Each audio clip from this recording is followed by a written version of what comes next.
Usury, the act of lending money with interest. It's nothing new. It's been around, whether deemed legal or illegal, moral or immoral, for centuries. Nowadays, it's the backbone of the worldwide economy. An average person might not see anything wrong with such a state of affairs.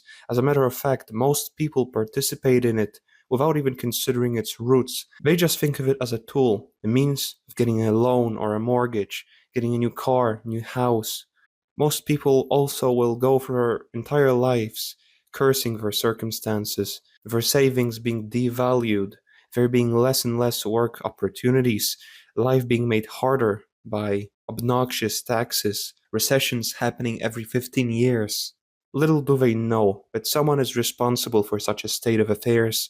All these individuals responsible have a place in history. They have worked to bring about the exact set of circumstances that we curse nowadays through our financial conquest of the world through usury.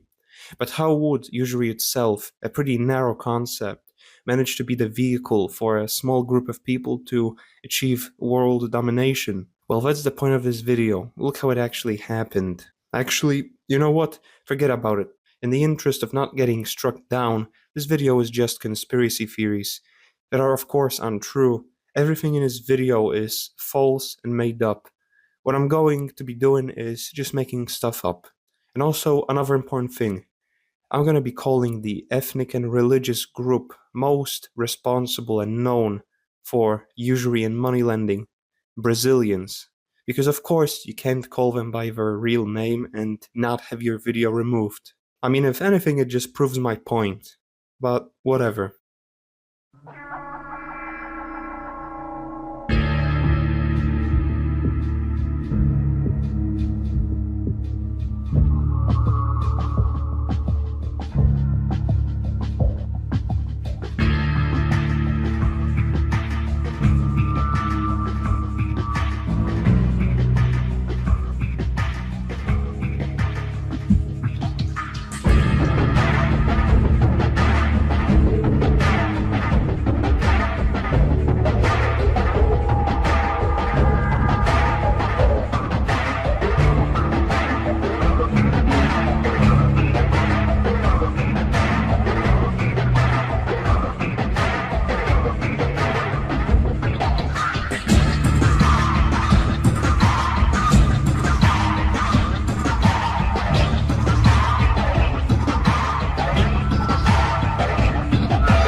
England, this island that was wrought with conflict in the early medieval due to settling and raiding from various post-barbarian people groups, would in the following centuries be at the center of one of the most deceptive and nefarious schemes to ever be devised.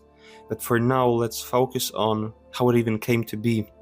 The first monetary system to be constituted entirely within the structures and hierarchies of England and not be dependent on a foreign power like the case of Roman coinage would be created by King Offa that ruled the Kingdom of Mercia in the 8th century, would go on to be a system based on silver coinage on the account of gold being scarce in the region. One notable thing the king did was he prohibited usury, a decision that his successor would expand on throughout the 10th and 11th centuries, culminating in Edward the Confessor decreeing that any usurer be banished for life. But why did many European rulers, especially in the medieval period, despise usury? Well, one thing is that when you're a monarch trying to consolidate power in your hands, you don't want any aspiring opposition that also wants that power, whether it's the landed nobility seeking to tear you down, or in this case, a growing merchant class. Money knows no morality and no borders, and as history is about to show, these financiers that sprung up from the mercantile class would go on to, in the most clandestine and slimy ways, use that money to bind many to their credit and secure power. This happened because money was, just like it is nowadays, a shortcut to power. and most of the medieval royalty saw these usurers as trying to cheat the system by trying to access power through money without having any heritage, any familial bonds or history with their domains they were expanding into. They were unlawful invaders. Keen medieval rulers saw these moneylenders as dirty players and a genuine threat to security.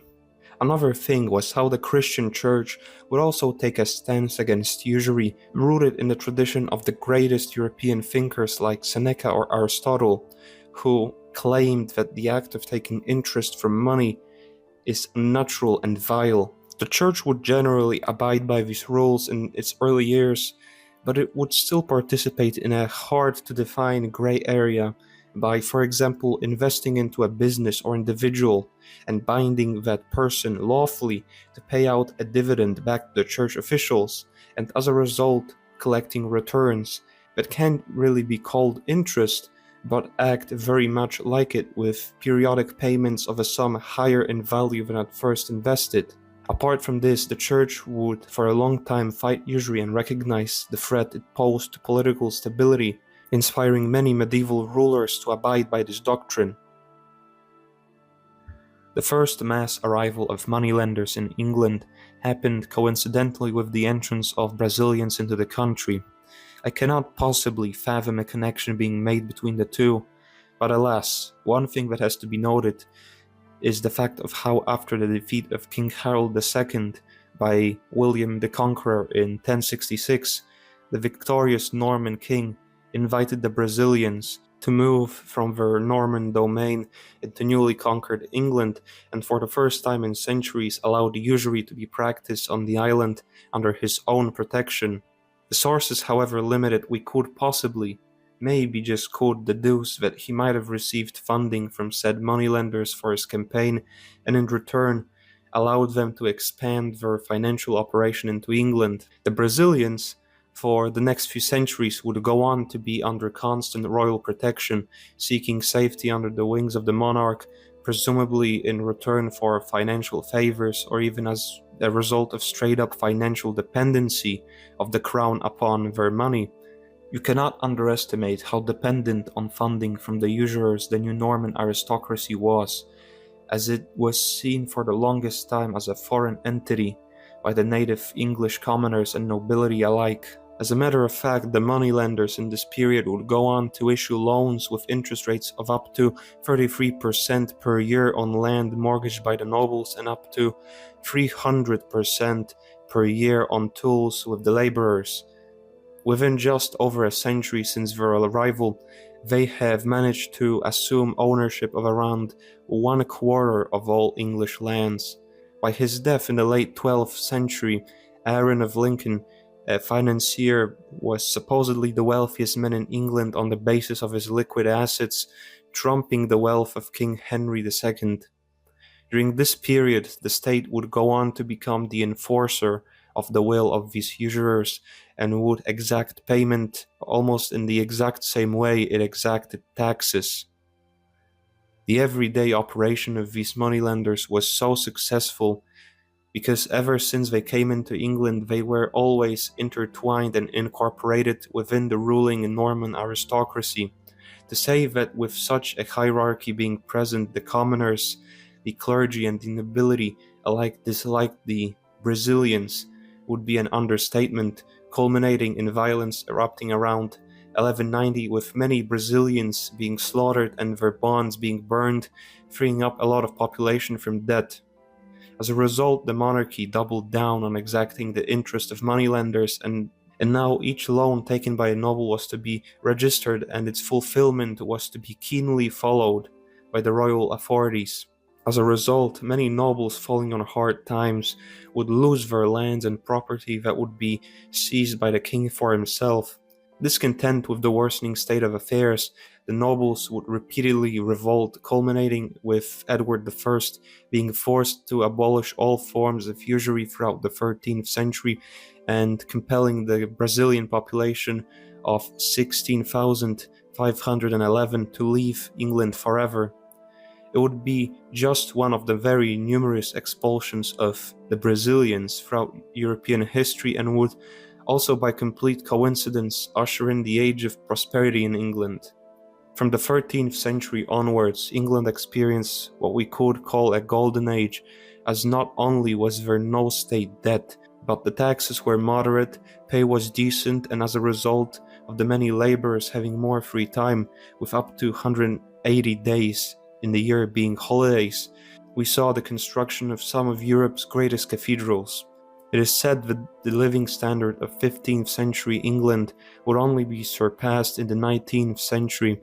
Unfortunately, with a more strained political situation and complacency from the crown, such a state of affairs would not last, and a blatant disregard to the lessons learned in the past would cause the island nation to spiral and commit the mistake, the consequences of which we can still see to this very day. But let's not get too ahead of ourselves. It's the year 1492 and the English are still enjoying a period of relative prosperity, and this year a very notable population of Spanish Brazilians and Moranos, that being Brazilians that converted to Christianity voluntarily or by force, but still practiced their religion in secret, would be banished from Spain. They weren't particularly liked, to say the least, mostly as a result of being seen as traitorous because of their alliance and cooperation with the many Muslim rulers which had occupied the Iberian Peninsula from the 8th to the 15th century. With the Reconquista drawing to a successful end, their entire population would be banished and would start seeking new domains to expand into. The thing is, however, money lending was decried as immoral by the church, especially when practiced by a Christian lending money to other Christians. It would become increasingly popular in the highly mercantile seafaring cities on the European shores, even on the overwhelmingly Catholic Mediterranean coast. There were many European and Brazilian banking families in Italy being sheltered by city elites from having to abide by the Christian moral code, being allowed to pay a very low fine that, rather than actually deterring the bankers from practicing usury, made them even more entrenched by whittling away at the smaller aspiring competition. It is very well known that the Vatican would borrow money often from the 14th to the 16th century, going against its own teachings, but one thing that might partially explain this hypocrisy is how four of the popes ruling from the 15th and 16th centuries themselves came from a very influential Italian banking family called Medici. Financiers would bribe the church with preferable rates and donations to keep themselves afloat and flourishing in a highly mercantile economy, and so many popes would shelter usurers under their own wings and rely on them for financial support. But unlike the more secular states of Northern Europe, the Mediterranean bankers would still be trumped in power and reach by the church, always being the stronger institution and very often coming into conflict with the Brazilian banking families, especially when Italian families would have so much influence over the church as to have the Pope from their own family. The existence of such a massive financial institution like the Catholic Church still impeded the growth of bankers not associated with it, and especially the Brazilian ones, them being of course seen as competition, and so most Brazilians banished from Spain would seek greener pastures elsewhere. The church, despite its size, would still bend the knee before the financiers later on, as in the 19th century it would become the domain of the Rothschilds. The bankers didn't forget about the church, which for a long time argued against them and was generally a thorn in their side. The Rothschild family would become the treasurers and financiers of the papal state, which translated into a subjugation of the Catholic Church, as they now held the strings over the once great institution. Centuries later, but they still got their revenge. Bear in mind the Rothschild family name, as they will become of paramount importance later down the line. Coming back into the main timeline, the obvious destination for the banished Brazilians at the time was Holland, in generational conflict with the Spanish crown that was encroaching on Dutch soil and messing with Dutch interests. As a result of this political tension, the Dutch would overwhelmingly partake in the Protestant Reformation in opposition to the Catholic Church, as it was seen as an extension of the Spanish crown.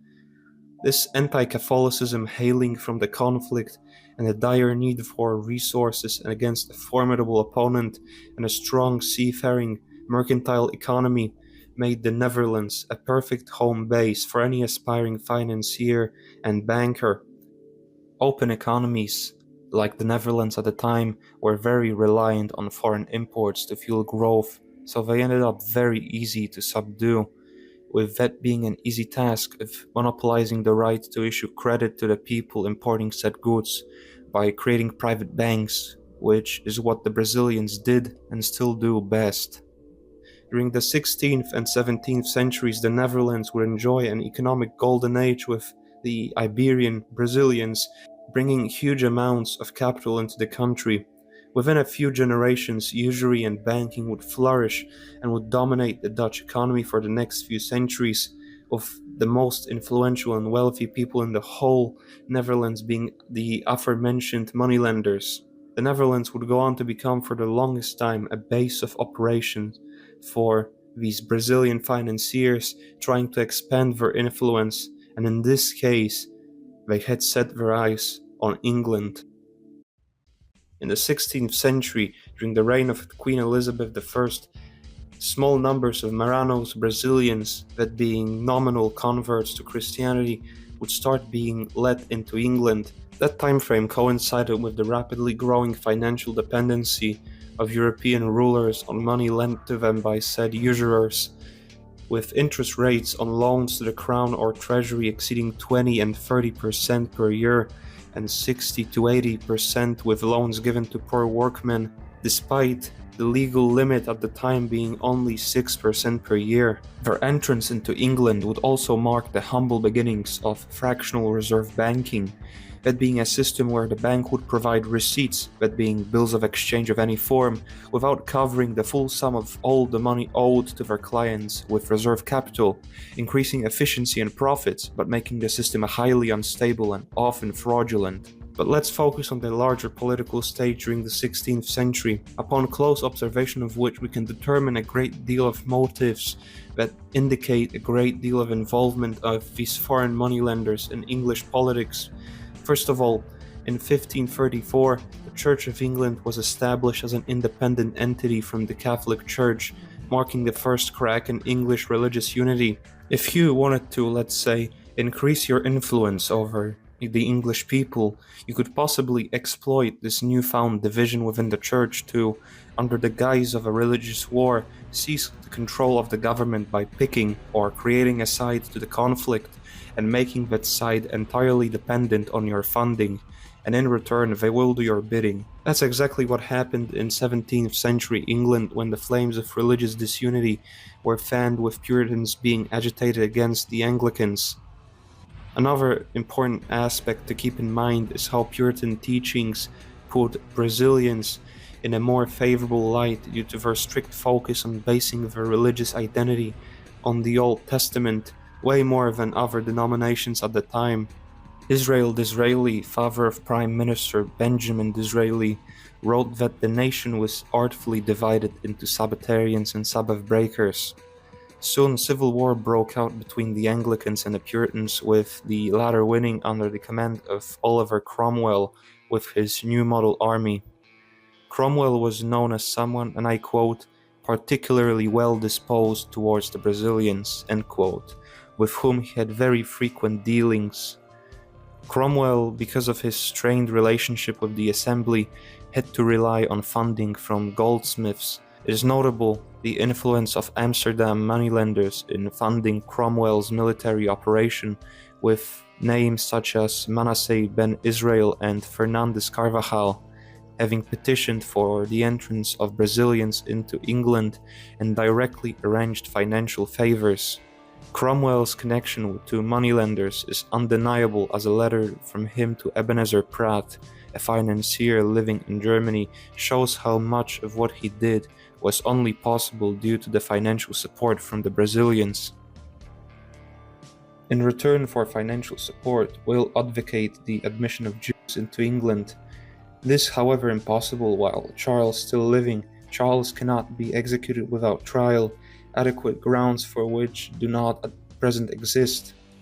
Therefore advise that Charles be assassinated, but will have nothing to do with arrangements for procuring an assassin, though willing to help him in his escape.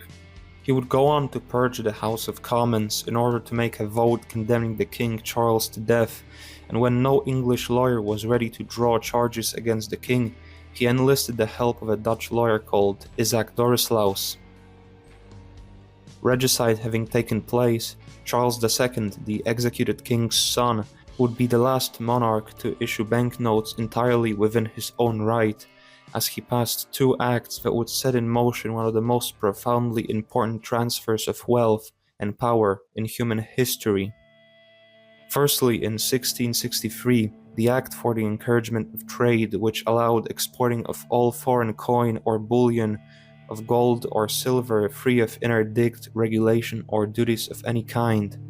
This meant that foreigners could now accumulate wealth with gold and silver outside of England itself. That meant a transfer of wealth outside the jurisdiction of the Crown and the possibility of creating banks completely independent of the English state. The second act was passed in 1666, called the Act for the Encouragement of Coinage.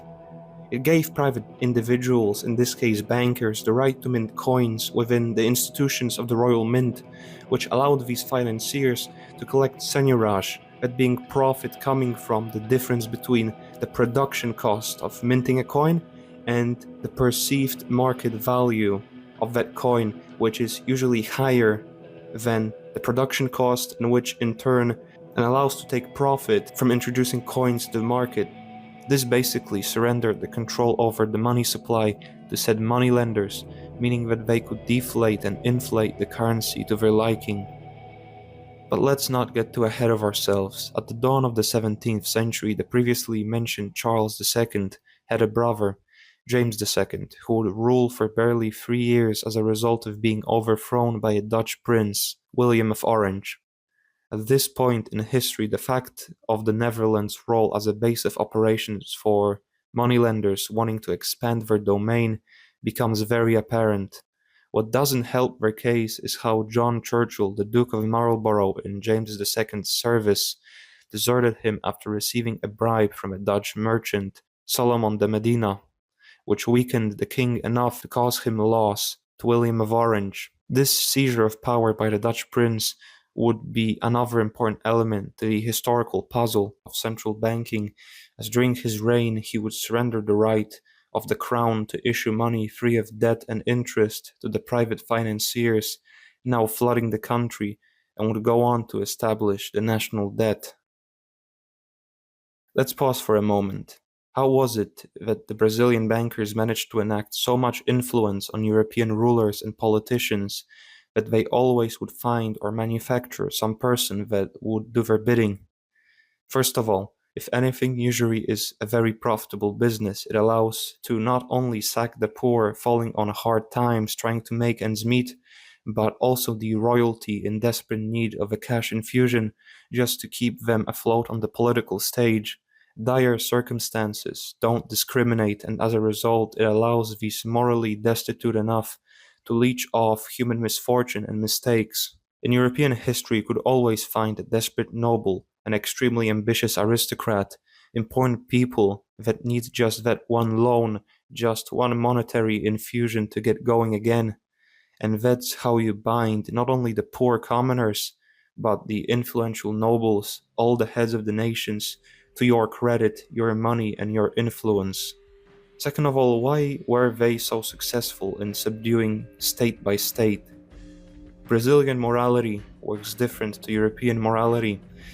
They did and still do believe themselves to be superior to outsiders. Not only that, also as a result of that feeling of supremacy, allow for worse treatment of the outsiders of their religion, as according to their scriptures you can cheat, mistreat, and scam any outsider to their faith. They form extremely hermetic societies, don't assimilate, very rarely marry outside their societies, and as a result accumulate and retain wealth more efficiently.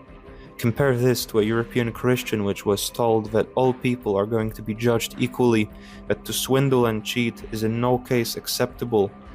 Christian scripture reinforced a feeling of empathy or pity towards non-believers, not superiority, or didn't make much mention of the God's particular affection towards them, more focusing on universalism.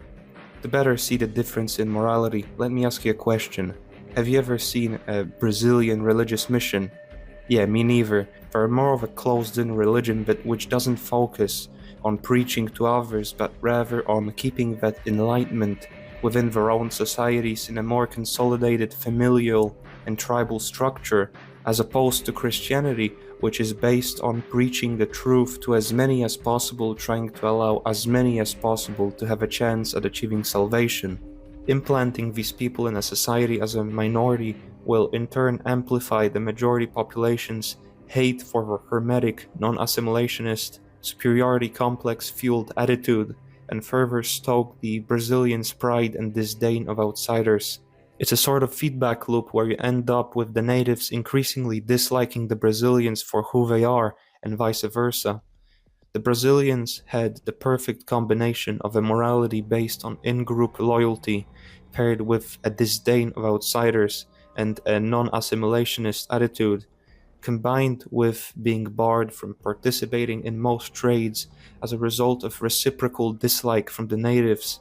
They ended up dominating the banking sector while exploiting the weaknesses of the European people bit by bit, trapping entire nations in dependency to their money.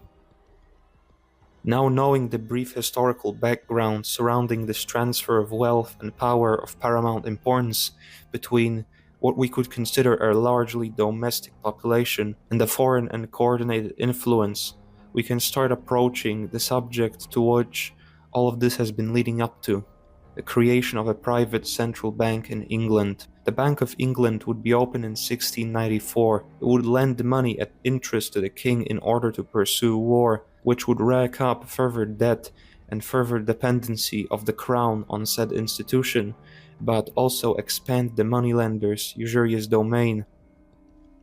Key to understanding the nefarious nature of the establishment of the Bank of England is analyzing the very bill that was passed that made the bank operational was itself passed with only 42 members being present in the House of Commons out of the total 514. Such was the case because the vote was called in the middle of the summer and most members of the House were away in the countryside tending to farming duties, as most of them were rural noblemen. The title of the bill, just like the previously mentioned acts that laid the foundation, made little mention of the intended establishment of the Bank of England, as the bill itself was called an act granting to their majesties several rates and duties upon tonnage of ships and vessels, upon beer, ale, and other liquors. It's interesting, why would these people not reveal their intentions to the general public and instead hide and in the most secretive ways try to take over, never revealing their real intentions? It's almost like what they're doing is extremely malicious and is the equivalent of a hostile takeover, with the final goal being the total usurpation of all productivity in a society. What made the bank so disastrous for the English people is it was structured around regulating the money supply, so the issuing of money is being torn away from the government itself and creating a second state within a state, a central bank. The thing is, managing fiscal policy and the treasury is basically the best shortcut to power. You usurp the only meaningful resource in the entire government, more important than the army, more important than any treaty or support of the people. What happened in England was nothing short of just a power transfer, nothing different from taking over the government, except the only thing the financiers did differently is they didn't make any glaring changes to the system and kept the forms of old relevant, with the monarch being supposedly the head of the state. This might be hard to conceive of, but what happened is a hidden government was imposed onto an already existing one.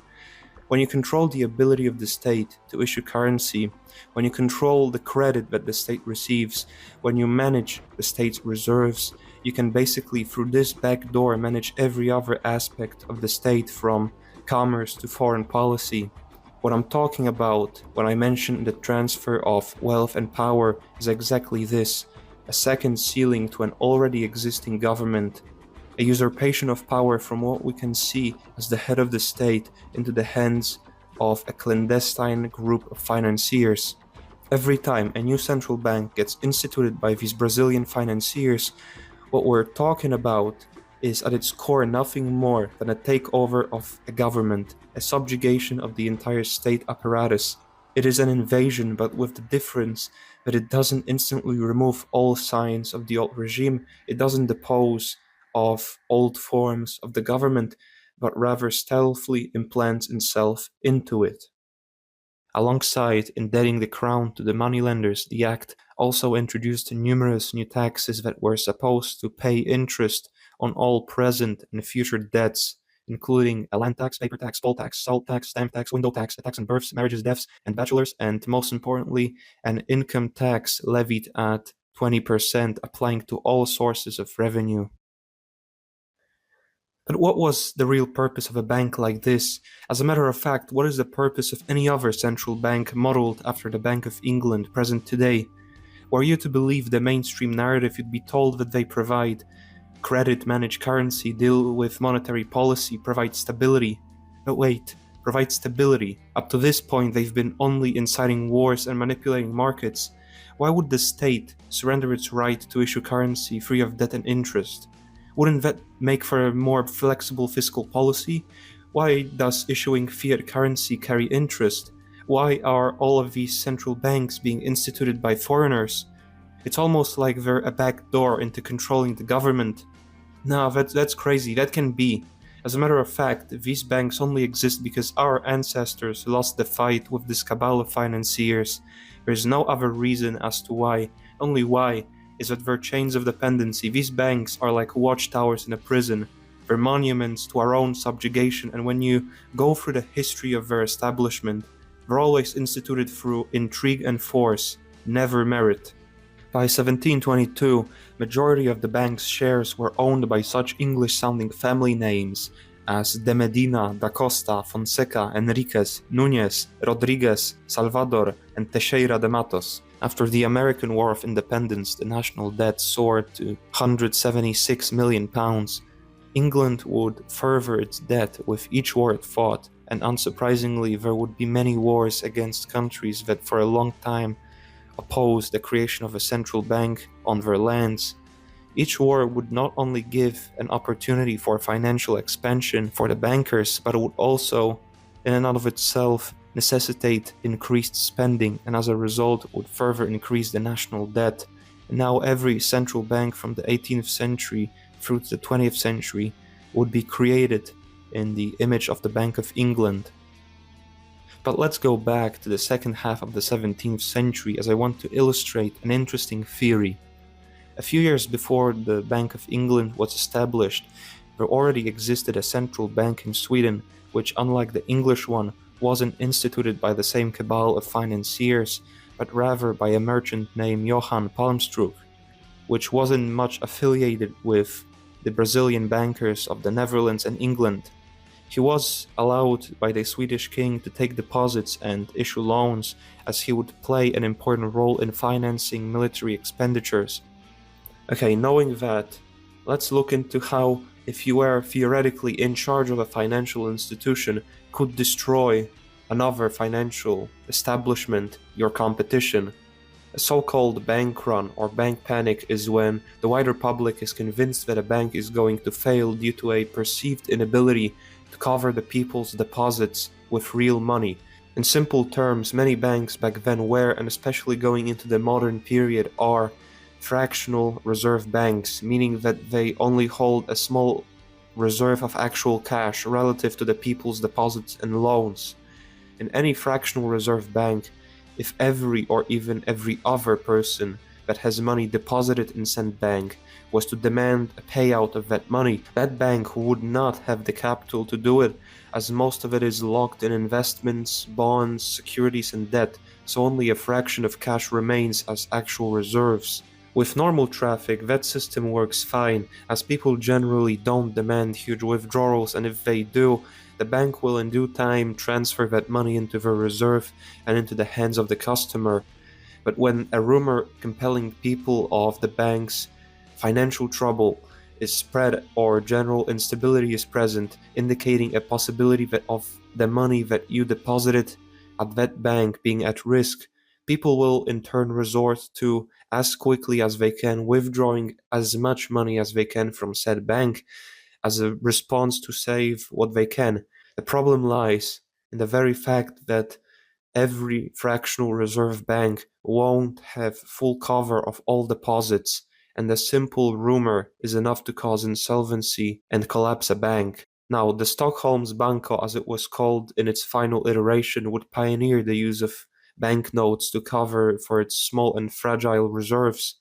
You see, this was a fractional reserve bank, meaning it only kept a small amount of reserves in copper, silver, and gold relative to the amount of loans and banknotes it was issuing. This model wasn't particularly new at the time and would go on to completely dominate global banking in current times, but in the 17th century it was still pretty primitive and potentially very volatile and unstable. Key to understanding the story is remembering that the Stockholm Banca was a largely independent initiative, and as a result would be targeted by the English-Dutch financial establishment in a more or less directed effort to uproot their competition. First of all, the English-Dutch speculators would manipulate the price of copper in Sweden, which the bank heavily relied on for its reserves, as Sweden employed a largely copper-backed currency.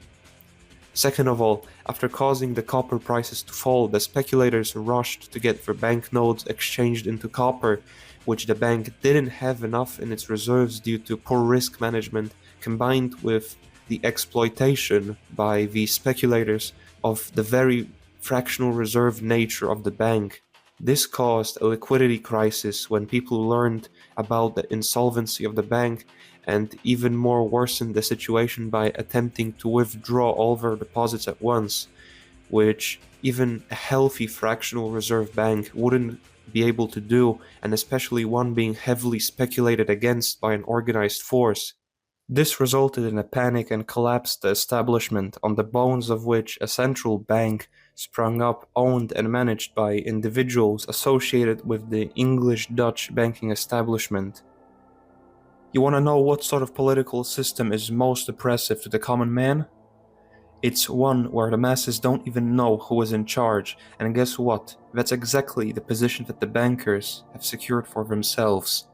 Usually we think of all sorts of absolutist regimes, totalitarian states, as the worst when it comes to the treatment of its people, but in such systems, the ruler, the government, or the party, it's still vulnerable. The people know and see clearly where their oppression is coming from, and they can focus their anger against them. But with bankers, they're not public personalities. They don't show themselves at all. They remain hidden behind the governments they have taken over. As a result, the oppressed people only know to blame the government and politicians, which can be deposed as quickly as they were instituted. The financiers can just create another government, another monarch, another party. This is the most oppressive form of government, because every bout of dissatisfaction from the masses is focused against a disposable entity and not the real source of suffering and injustice. The bankers, as a result, can get away with ruining people's livelihoods through recessions, bank runs, inflationary and deflationary spirals, revolutions, wars, supply shocks, pamphleteering, speculation runs, because in each case, the people will be manipulated into blaming a scapegoat like the government or another country. They're simply untouchable, because how can you fight someone you don't even know exists? With England and Sweden now under the financiers' control, they set their sights on two particular countries, the US and France. Their North American endeavors, which are probably the most relevant ones today, are too complex to just tack onto this video and will be talked about in detail in the second part. But the French episode warrants a look into, as it will set the stage for their future world domination. Going into the 18th century, history of Western Europe was going to witness an ironic sequence of events. Remember the Norman conquest of England, which introduced a large-scale organized usury into England? Well, in a sick twist of fate, the English, or rather the many bankers now holding considerable power over the crown, would try for almost a century to establish a centralized usurious system of banking in France. An interesting turn in the history of European banking is the story of the Royal Bank of France that sprung up after the death of the infamous Sun King, Louis XIV. It was established by a Scotsman called John Law with the permission of the state and became the first ever central bank in France in 1718. The key factor in this scenario is the fact that said bank most likely didn't receive support from the English-Dutch financial establishment and most likely was a largely independent affair, just like the Stockholm's Banca, which also was seen by said banking establishment as competition. What supports this theory is the fact that merely 2 years later, the bank went under as a result of a panic being spread around about the bank's supposed inability to cover its banknotes with gold and resulted with people withdrawing their deposits and actually causing insolvency problems. The search for perpetrators guilty of sinking the first central bank of France has led many to believe that the Bank of England was behind it, as in the coming decades during the French Revolution, they counterfeited French currency and caused financial chaos, seeing any independent bank in France as a direct threat to their monopoly. Leading up to the revolution, almost 50% of the state expenditures were allocated to paying interest by the French state. Private banks, operating all throughout France, would soon have their influence curbed by one ambitious Frenchman. Napoleon was known as a particularly astute political leader who would keenly observe and fight any attempts at instituting a foreign bank on French soil. He believed it was imperative to keep foreign financiers out if you want a prosperous and strong state, and instituted a bank that he would have notable influence over, as he made himself president of the bank. He abolished the rights of rival private banks to issue banknotes and supervised the creation of money and credit. On the side note, people think that every country that exists and is relevant to some extent has to have national debt, that the head of a state being financially bound to moneylenders is just a natural course of action. The case couldn't be any further from the truth. There have been many countries that went for long periods of time with the heads of state not having to borrow any money. This mainstream economic take that if you want to run a politically relevant country, you have to have an institution of national debt makes little historical sense, as Napoleon, for example, in order to finance his wars all over Europe, did everything to not fall into debt. He sold Louisiana to the United States. He subsisted off of looting his armies did. The French economy was also in genuinely good shape, managing to become very self-reliant and productive. Not to mention the fact that having control over your own state bank allows you to have a very flexible fiscal policy that weathers foreign manipulation and subterfuge to a large degree. Napoleon was his own banker and financed his campaigns almost entirely by way of production or acquisition instead of borrowing. If this guy, during when most of Europe was against him, still managed to avoid unnecessary debt for the longest time, I think it gives good evidence that the national debt doesn't have to be a necessary evil that exists, as some say, that every aspiring country has to participate in. To say that the financiers behind the Bank of England were fuming at such a display of financial sovereignty would be an understatement, as according to the Encyclopaedia Britannica, the Rothschilds pledged £100 million to the anti-French coalition during the Napoleonic Wars. After Napoleon's defeat and subsequent comeback at Waterloo, Nathan Rothschild financed all of the belligerents, including France herself, skillfully indebting all the sides and yet making Napoleon lose. So, after all of this, what's the big thing about usury? Well, one thing is that through it expressed itself a force that went on to seize absolute power all over the world. That's gonna be the subject of part 2, but what's relevant is the fact that nobody knows about this, that nobody understands who holds actual power over Western governments, that the masses pick and choose their leaders but have no idea that who they're electing to power still serves bankers first. I think it's our fault that we got swindled like this. That's what happens when you make mistakes. The fact that these financiers managed to assume power like this is quite frankly astonishing, as through methodically eroding away at the power structures of the West, they've managed to completely ensnare it. The fact is that we can learn from these mistakes. But what's the point of it, since all of these events have already played out? The lesson from this video is not that usury itself is some sort of a greatest evil, as these financiers didn't just achieve power through money lending alone. Usury was always a stepping stone. They expanded, they swindled, they conquered, they used every political trick there is to get where they are now. I don't want the takeaway from this video or the second part to be that usury is bad, but rather that people that used it as a means to an end are vile. If you wonder why the world is in such a dysfunctional state, look no further than the history of central banking and the people behind it.